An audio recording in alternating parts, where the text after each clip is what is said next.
నడిపిస్తాడు నా దేవుడు, శ్రమలోనైనా నన్ను విడువడు.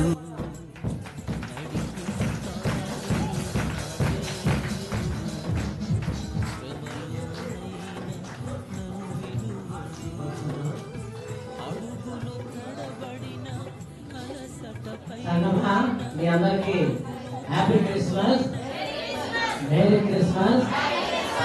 మన మధ్యకి గౌరవ విసపయ్య గారు అలాగే ఫాదర్ గారు మన విన్నపాన్ని విని మన మధ్యలో హ్యాపీ క్రిస్మస్ జరుపుకోవడానికి వారు మనల్ని ప్రేమించి మరి ప్రభు అయిన యేసు క్రీస్తు వారి ఆశీర్వాదాలు మనకు కూడా వారితో పాటు అనుగ్రహించడానికి మన మధ్యకి విచ్చేస్తారు.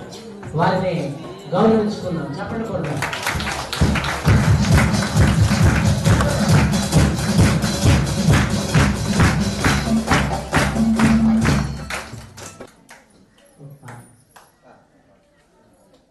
అందరూ కలిపి ఒక పాట పాడండి అమ్మా. క్రిస్మస్ పాట ఒకటి పాడండి. నాకై పుట్టిన రోజు నా యేసు రాజు, నాకై పుట్టిన రోజు క్రిస్మస్ పండుగ ఉండే నిండుగా, క్రిస్మస్ పండుగ ఉండే నిండుగా. Happy Christmas, merry merry Christmas, happy happy Christmas, merry merry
మరి బిషప్ తండ్రి గారు ఉన్నారు.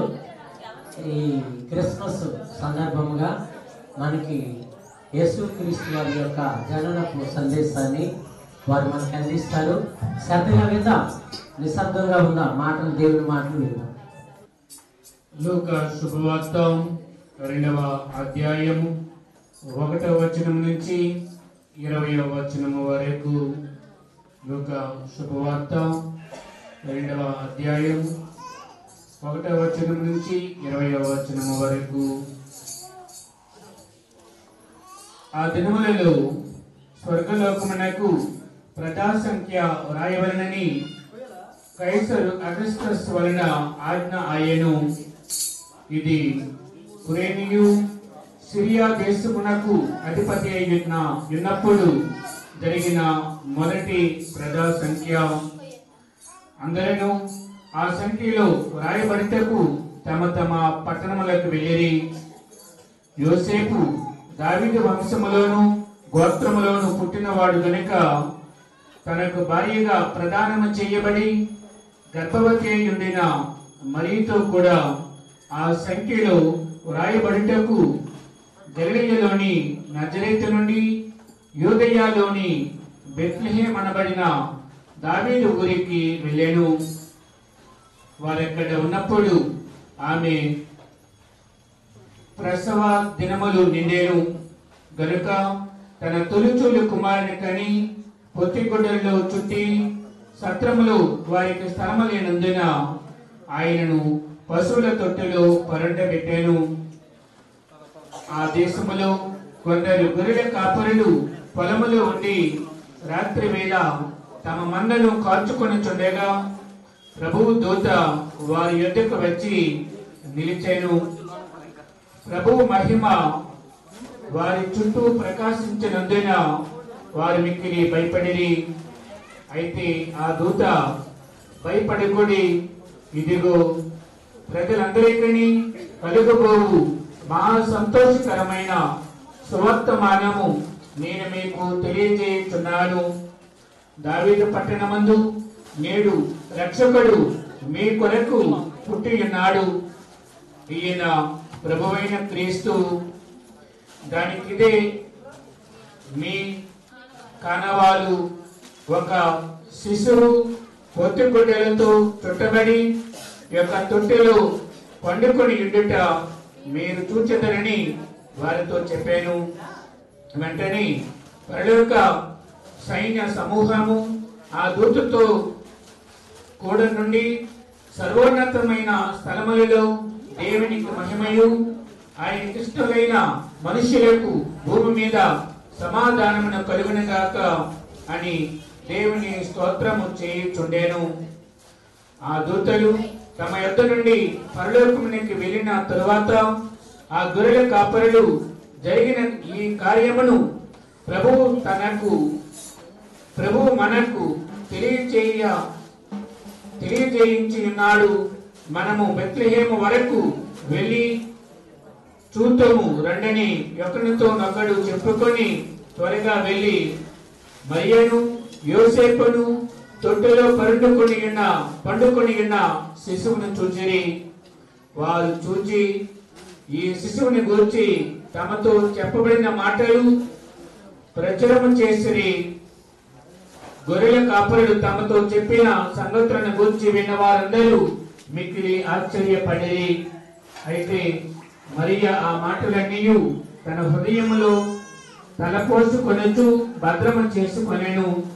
అంతటా ఆ గొర్రెల కాపరులు తమతో చెప్పబడినట్టుగా తాము విన్న వాటిని కన్న వాటినన్నింటినీ గూర్చి దేవుని మహిమ పరచుచు స్తోత్రము చేయొచ్చు తిరిగి వెళ్ళిరి. ఇది ప్రభు వాక్కు.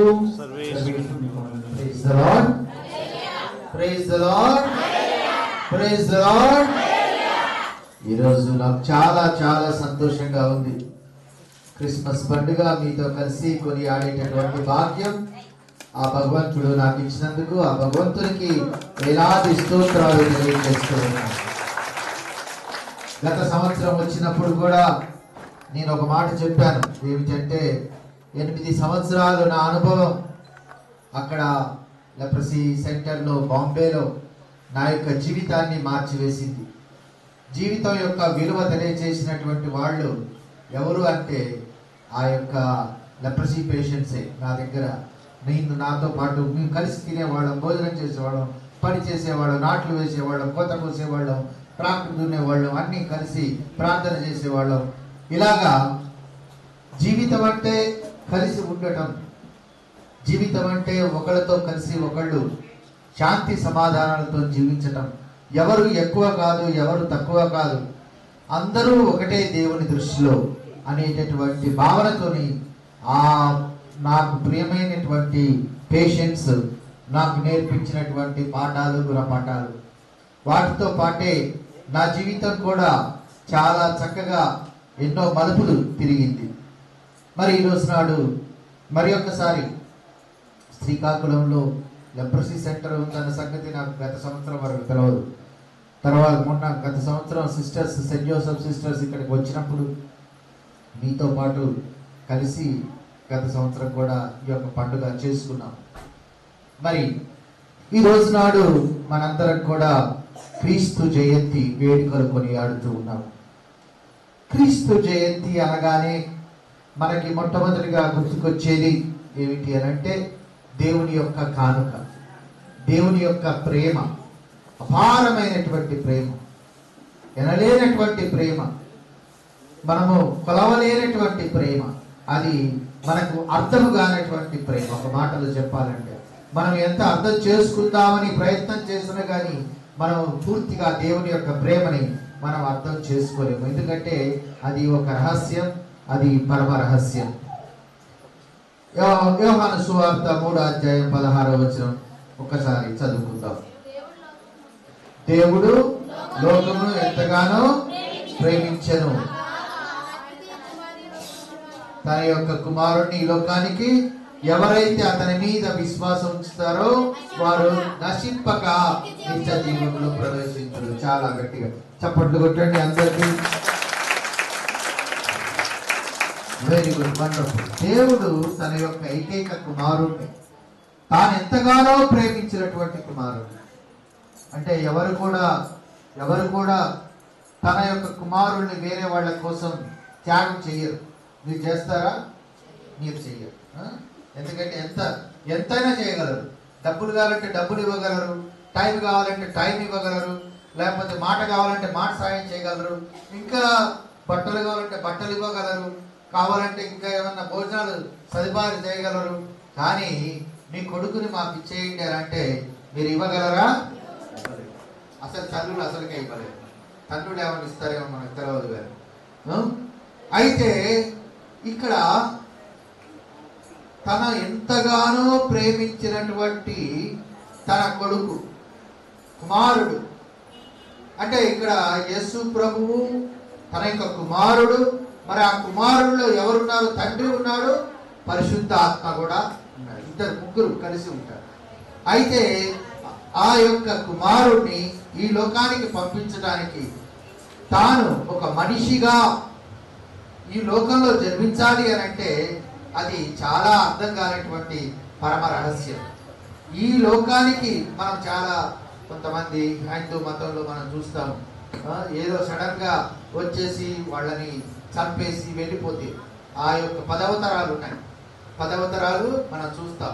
ఆ 10 అవతారాలు కూడా అది ఒక ప్రత్యేకమైనటువంటిది. కానీ ఇక్కడ ఈ యొక్క మనిషిగా, అంటే మనిషిలో ఉన్నటువంటి గుణగణాలు, మనిషి యొక్క శరీరాన్ని, ఆ యొక్క మాంసాన్ని, ఆ యొక్క ఎముకలని, ఆయనలో ఉన్నటువంటి రక్తాన్ని ఏ రకంగా మనం జన్మించామో అదే రకంగా భగవంతుడు కూడా ఈ లోకానికి వచ్చాడు. అంటే యేసు ప్రభుతో పాటు మళ్ళీ పరలోకపు తండ్రి కూడా తనతో పాటు ఉండి తాను కూడా ఒక రకంగా చెప్పాలి అని అంటే తన కొడుకుతోని సహవాసం చేసుకుంటూ బాధపడుతూ, ఒక మాటలో నా యొక్క కొడుకు ఇక్కడ బాధపడుతున్నాడు. ఎట్లాగా? తనకు ఒక ఇల్లుందా? లేదు. ఎక్కడి నుండి ఎక్కడికి చేశారు? గలిలయలో ఉన్నటువంటి నజరేతు నుండి యూదయలో ఉన్నటువంటి బెత్లెహేము వరకు వారు ప్రయాణం చేశారు. అంటే వారి యొక్క ఇల్లు వదిలిపెట్టారు, గ్రామాన్ని వదిలిపెట్టారు, ఎన్నో కిలోమీటర్లు ప్రయాణం చేశారు. క్రిస్మస్ పండుగ అనగానే మనకి గుర్తుకు వచ్చేది ఎవరైతే మన కోవిడ్లో, మీకు తెలుసో తెలియదో, ఇప్పుడు కూడా మళ్ళీ కోవిడ్ వస్తున్నారు, జాగ్రత్తగా ఉంది. కోవిడ్లో ఎప్పుడైతే లాక్డౌన్ వచ్చిందో ఎంతో మంది మన శ్రీకాకుళం ప్రజలు ఎక్కడెక్కడ ఆగిపోయారు. భోజనాలు లేవు, తినడానికి తిండి లేదు, తాగటానికి నీళ్లు లేవు, కట్టుకోవడానికి బట్ట లేదు, ఉండటానికి తలదాచుకోవటానికి ఒక స్థలము లేదు. ఇక్కడ కూడా ఏమని రాస్తుంది లూకాసు వార్త ఈరోజు మనం చదివాము, వారికి సత్రములో స్థలము లేదు. సత్రములో స్థలం లేదు అంటే ఎవరికి సత్రములో స్థలం లేదు అని అంటే వలసకి వెళ్ళిన వాళ్ళు ఉన్నారు కదా. మనం మన యొక్క గ్రామాన్ని వదిలిపెట్టి, దేశాన్ని వదిలిపెట్టి, మన ప్రాంతాన్ని వదిలిపెట్టి ఎక్కడికో మనం వెళ్తాం. అక్కడ అంత తొందరగా మనకి స్థలము దొరకదు. ఎందుకంటే మన వాళ్ళు అంటూ ఎవరు ఉండరు అక్కడ, వాళ్ళకి మనం భారమైపోతాం. మరి అటువంటి పరిస్థితుల్లో కూడా ఇక్కడ స్థలం లేదు అని అన్నారు. ఇంతమంది దగ్గరికి వెళ్ళి ఇదిగో ఈ రోజు నాడు బాలయేసు ఇక్కడ జన్మించాలని ప్రతి ఒక్కరి గడప వాళ్ళు కట్టారు. ప్రతి ఒక్కరిని బతిలాడారు, అయ్యా కొంచెం స్థలం ఉంటే బాగుండు. వాళ్ళు మానవతా దృక్పథంతో ఎవరైనా కానీ మానవతా దృక్పథంతో తలుపు తీసి రాండి, ఇక్కడ మా ఇంట్లో ఒక చిన్న మంచం ఉంది, అక్కడ ఒక చిన్న కోణంలో మీరు తలదాచుకోవచ్చు అని ఎవరైనా కానీ చెప్పి ఉన్నట్లయితే వారు ఎంత ధన్యులు అవుతారో. ఎందుకంటే వాళ్ళ ఇంట్లో ఏం జరిగేది, అక్కడ క్రిస్మస్, మొట్టమొదటి క్రిస్మస్ పండుగ ఎక్కడ జరిగేది, వాళ్ళ ఇంట్లోనే జరిగేది.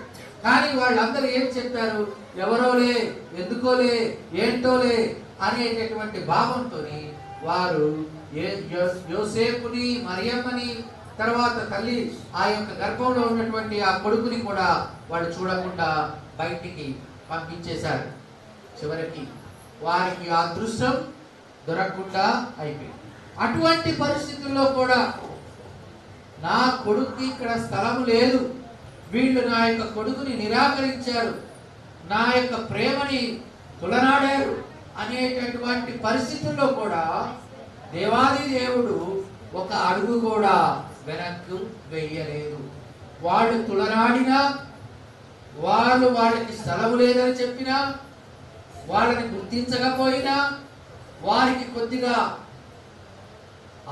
హాస్పిటాలిటీ ఇవ్వలేకపోయినా, ఆతిథ్యం ఇవ్వలేకపోయినా, భగవంతుడు మాత్రము ఏమనుకున్నాడంటే మన మీద ఉన్నటువంటి ప్రేమతో, ఒకవైపు తన కుమారుడి మీద ఉన్నటువంటి ప్రేమ ఎంత గొప్పదో, అదే రకంగా ఆ కుమారుని ద్వారా సృష్టించబడినటువంటి ఈ యొక్క మన ప్రపంచం.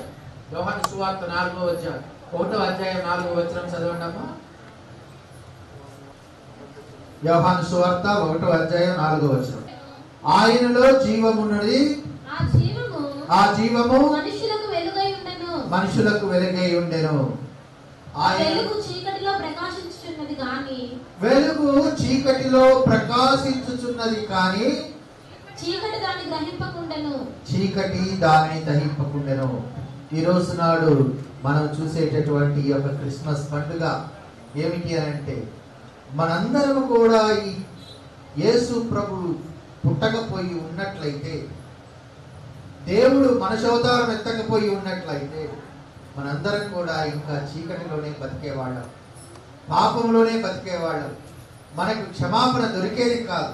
ఈ రోజు నాడు భగవంతుడు తన యొక్క కుమారుణ్ణి, తాను ఎంతగానో ప్రేమించినటువంటి కుమారుణ్ణి ఈ లోకానికి పంపించాడు. ఎందుకంటే తనలోనే మొత్తము సర్వం కూడా సృష్టించబడినది. తనలోనే 5వ వచనం చదవమ్మా. ఆ వెలుగు చీకటిలో ప్రకాశించుచున్నది కానీ చీకటి దానిని గ్రహింపకుండెను. తర్వాత దేవుని యొద్ద నుండి పంపబడిన ఒక మనుష్యుడుండెను. దేవుని యొద్ద నుండి 3వ వచనం చదువుతుంది. కలిగినదేదియు ఆయన లేకుండా కలగలేదు. ప్రతిది కూడా ఈ సృష్టిలో ఉన్న ప్రతి ఒక్కటి కూడా యేసు ప్రభు ద్వారానే. ఆదిలో వాక్యం ఉండెను, వాక్యము దేవుని యొద్ద ఉండెను, వాక్యము దేవుడై ఉండెను, అతని ద్వారానే ఈ సృష్టి జరిగబడినది. అంటే ఈ రోజు నాడు ఆ యొక్క యేసు ప్రభువుని ఎంత ప్రేమించాడు. ఆ యేసు ప్రభువులో ఎవరు ఉన్నారు అంటే మనందరం ఉన్నాం. యేసు ప్రభువులో మనందరం ఉన్నాం. అందుకని మనల్ని రక్షించడానికి తన కుమారుణ్ణి ఈ లోకానికి పంపించాడు. మనం కూడా తన యొక్క కుమారుడిలాగా మారాలి అని, మనం కూడా అతని వలె విధేయతగా ఉండాలి అని, అతని వలె ప్రేమ జీవితాన్ని జీవించాలి, క్షమాపణ జీవితాన్ని జీవించాలి అని, మనం కూడా ఒకరికి శాంతి సమాధానంతో ఉండాలి అని ఆ భగవంతుడు ఈరోజు పంపించాడు. యేసు ప్రభు మీరందరూ పశువుల పాక తయారు చేశారా? వీళ్ళలో ఏం చేశారు? పశువుల పాకలో బాలయేసుని పెట్టారా? బాలయేసుని పెట్టినప్పుడు మీకు ఒకటి గుర్తుకు రావాలి, నాకు గుర్తుకు వస్తుంది. ఏమిటి అంటే నేను జన్మించినటువంటి జన్మదినం కూడా నాకు గుర్తుకొస్తుంది. నేను జన్మించిన ఎందుకు భగవంతుడు నన్ను మనిషిగా జన్మించాడు, నాకు ఈ యొక్క భాగ్యాన్ని ఇచ్చాడు. ఎందుకు నాకు ఈ యొక్క భాగ్యాన్ని ఇచ్చాడు మనిషిగా? ఏమిటి దాంట్లో ఉన్నటువంటి అర్థం ఏమిటి అంటే, నేను కుక్కగాను, మీరు కుక్కగాను లేకపోతే నక్కగాను పుట్టి ఉండవచ్చు కదా, అవునా కాదా? మనం అందరం కానీ మనకి ఈ యొక్క జీవితం, మానవ జీవితాన్ని ఎందుకు ఇచ్చాడు అని అంటే, ఈ యొక్క మానవ జీవితం ద్వారా మనము భగవంతుడిని తెలుసుకోవచ్చు. ఇంకా వేరే జీవితాలకి భగవంతుడిని తెలుసుకునే అదృష్టం లేదు. ఎవరైనా కానీ 9 మాసాలు 9 మాసాలు మోసి తాను ఒక జీవికి వెలుగునిచ్చి జీవితాన్ని ఇచ్చి ఆ యొక్క జీవి తన తల్లిని తెలుసుకోవాలని ఆరాటపడినట్లుగానే మనము కూడా ఏ సృష్టికర్త ద్వారా అయితే మనము ఈ యొక్క సృష్టిని పొందాము, జీవితాన్ని పొందాము, ప్రాణం పోసుకున్నాము, ఊపిరి ఊదారు, ఆ యొక్క సృష్టికర్తని మనం తెలుసుకోవాలి, గుర్తించాలి, చూడాలి. మరి ఆ సృష్టికర్తని చూడాలి అని అంటే కేవలం ఈ యొక్క మానవ జీవితం ద్వారానే మనకు తెలుస్తుంది. యేసు ప్రభు ఏమని చెప్పాడు ఫిలిప్పుతోని? ఫిలిప్పు ఏమని అడుగుతాడు యేసు ప్రభుని? తండ్రిని చూపించమని అడుగుతాడు. అప్పుడు యేసు ప్రభు ఫిలిప్తో ఏమని చెప్తాడు?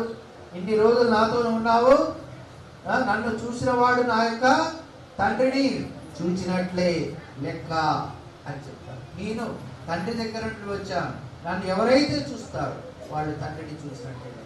అదే రకంగా ఈ రోజు నాడు మనము యేసు ప్రభువులో ఎవరిని తన యొక్క తండ్రిని మనం చూస్తాం. ఆ తండ్రిని మనం గమనించి ఆ తండ్రిని కూడా 10 మందికి చూపించేటటువంటి భాగ్యం మనకి ఇవ్వమని ఈ యొక్క క్రిస్మస్ పండుగ ద్వారా మనందరం కూడా బాలయేసు దీవెనలు పొందాలని, బాలయేసు మీ యొక్క కుటుంబాలను ఆశీర్వదించాలని, మీలో ఉన్నటువంటి కష్టాలు కన్నీటిని తుడిచివేయాలని, మీరందరూ కూడా మనందరం కూడా సంతోషంగా ఆనందంగా జీవించాలని ఆ భగవంతుని వేడుకుంటూ మరి ఒక్కసారి మీ అందరికి కూడా happy Christmas, happy Christmas, happy Christmas.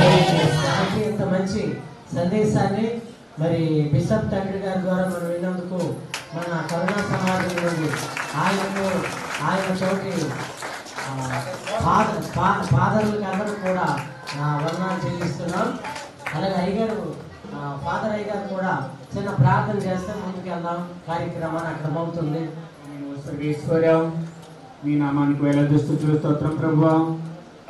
గట్టి కాలమంతా ఈ సంఘాన్ని కాచి కాపాడి మీ అనుగ్రహాలకు పాత్రగా చేసినందుకు నీకు స్తుతులు స్తోత్రం తండ్రి. మీ అపార ప్రేమ కారణమున మానవ రక్షణార్థమై మీ ఏకైక కుమారుని లోకానికి పంపించి ఆ కుమారుని యొక్క రాక ద్వారా లోకములో శాంతి సమాధానము రక్షణ దయచేస్తున్నారు. ఈనాడు ఈ యొక్క క్రిస్మస్ వేడుకలు జరుపుకుంటున్న ఈ తరుణమున ఆ చిన్నారి బాలయేసు లోకానికి కొని వచ్చిన శాంతి సమాధానాన్ని మీరు హృదయాల్లో నింపండి. ఆ ప్రభు తీసుకువచ్చిన రక్షణ వీరికి దయచేయండి. వీరి జీవితాల్లో మీ వెలుగును నింపండి. వచ్చినారు బాలయేసు మీ చిన్నారి చేతులతో ఈ కుటుంబాలను, ఈ బిడ్డలను తాకి వీరికి కావలసిన సకల మేలులు అనుగ్రహాలు దయచేయండి. ఎల్లవేళ వీరంతా ఆరోగ్యాలతో శుభశాంతులతో శాంతి సమాధానాలతో ఆరోగ్యకరమైన ఆనందకరమైన జీవితాన్ని వెచ్చించే భాగ్యాన్ని దయచేయమని ఈ మా మనవులన్నీ మా నాలుగు క్రీస్తు ద్వారా మేము వేడుకొనుచున్నాము. నాకు ఇస్తున్నారా? ఓకే.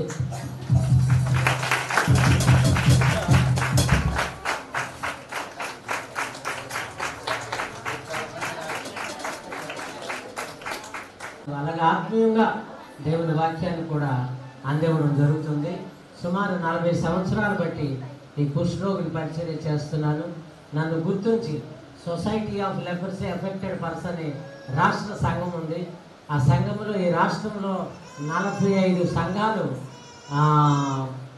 సొంతంగా ఇండిపెండెంట్గా ఇలాంటి చర్చిలు కట్టుకొని ఆరాధన జరుగుతున్నాయి. అలాగే ఒక 9 సంఘాలు ఆర్సెమ్ వారు రిహాబిలిటేషన్ సెంటర్ పెట్టి ఈనాటికి కూడా కొన్ని జిల్లాల్లో పోషిస్తున్నారు. వారి ప్రతి అవసరము కూడా తీరుస్తున్నారు. అలాగే ఈ 45 సంఘాల కోసం పోషించాడని చెప్పి గౌరవ పునీతురాలైన మదర్ తెరీసా గారిని నేను వెళ్ళి బాబుల్ బగాన్ కలకత్తా 53లో కలిసి విన్నవించడం జరిగింది.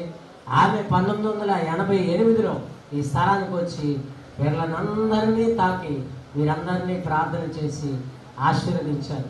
అంత గొప్ప భాగ్యాన్ని నాకు ప్రభు యేసుక్రీస్తు వారు కలుగు చేశారు. కనుక ఇంకనూ ఈ కనుగొన్నంత వరకు ఈ కుష్ఠరోగులతోనే ప్రయాణం అని ఎప్పుడో నిర్ణయించుకున్నాను. అలాగే మీతో కూడా నేను కలిసి ఒక ఫోటో తీసుకోవాలని నా ఆశ.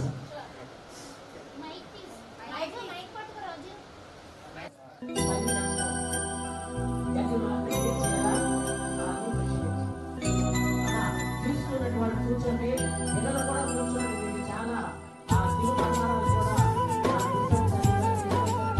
భయపడండి. గట్టి మాట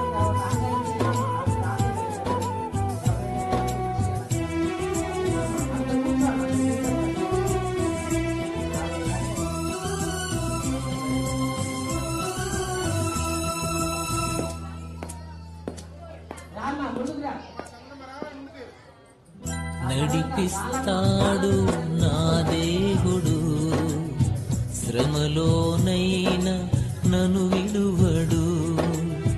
నడిపిస్తాడు నా దేవుడు, శ్రమలోనైనా నన్ను విడువడు.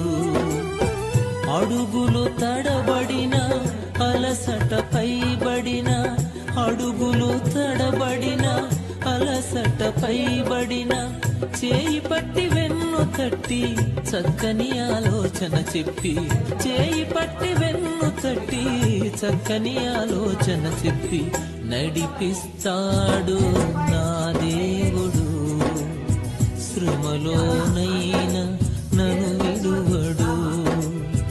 నడిపిస్తాడు నా దేవుడు, శ్రమలోనైనా నన్ను విడువడు.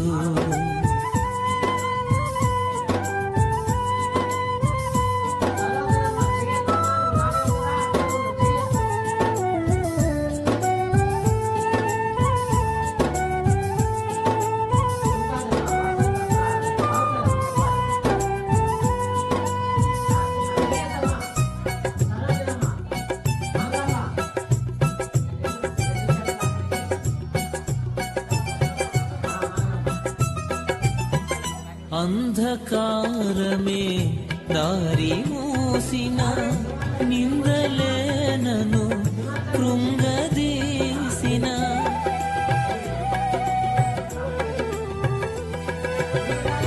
అంధకారమే దారి మూసిన, నిందలేనను కృంగదీసిన, తన చిత్తం నెరవేర్చుతాడు, గమ్యం వరకు నన్ను చేర్చుతాడు.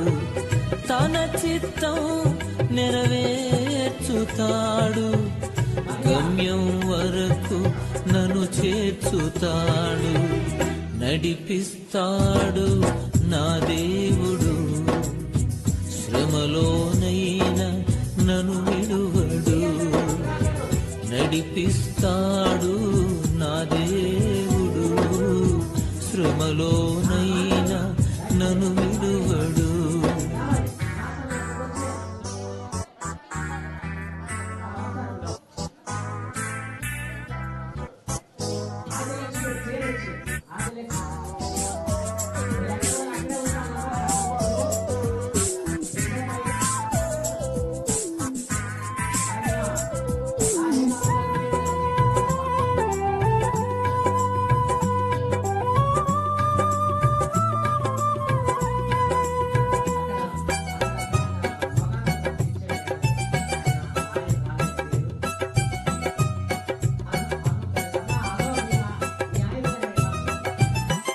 కష్టాల కొలిమి కాచివేసిన, శోకాలు గుండెను చీల్చివేసిన,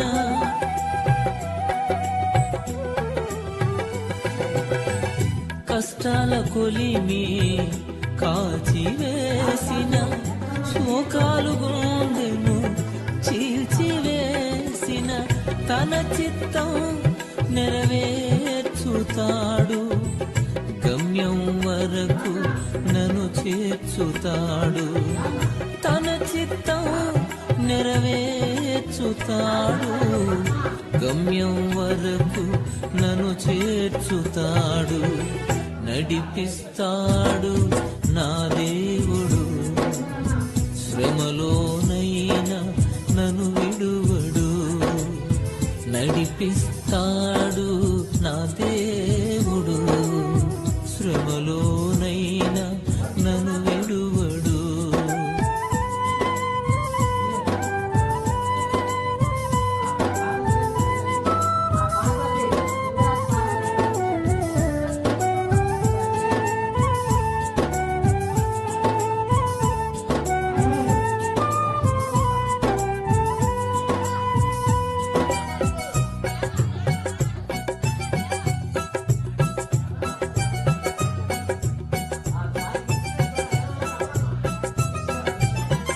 నాకున్న కలిమి కరిగిపోయిన, నా యొక్క బలిమి తరిగిపోయిన,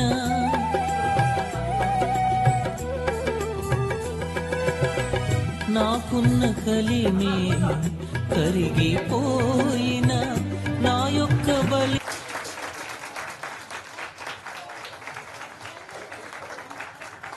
మనం ఎంతమంది సంతోషించగలమని మనం అనుకోలేదు కదా. ఏదో కొంతమందికి సాయం చేస్తారేమో.